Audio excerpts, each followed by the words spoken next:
নমস্কার।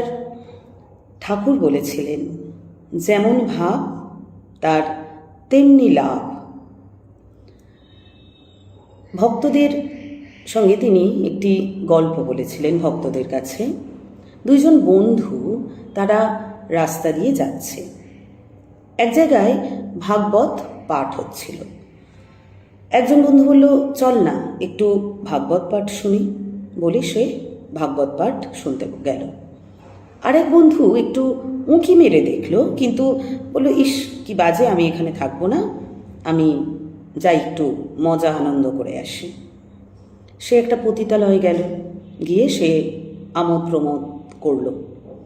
কিন্তু খানিকক্ষণ পরে তার ভীষণ মনের ভেতরে একটা ধিক্কার জন্মালো। সে নিজেকে ধিক দিয়ে বলল যে আমার বন্ধু কত ভালো, সে হরি কথা শুনছে, আর আমি এই পতিতালয়ে এখন এই আমোদ প্রমোদ করছি।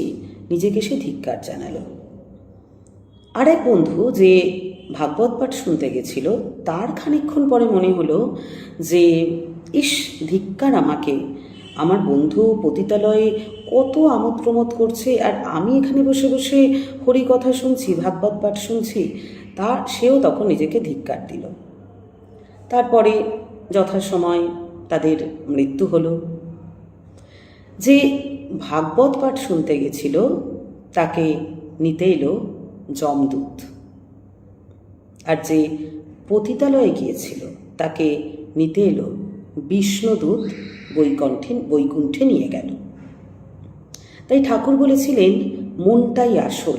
কে কোথায় পড়ে আছে সেইগুলো, বা কে কি কাজে আছে, কে কোথায় পড়ে আছে সেগুলো বড় কথা নয়, কার মনে কি আছে সেই দিয়েই সমস্তটা বিচার হয় ঈশ্বরের কাছে।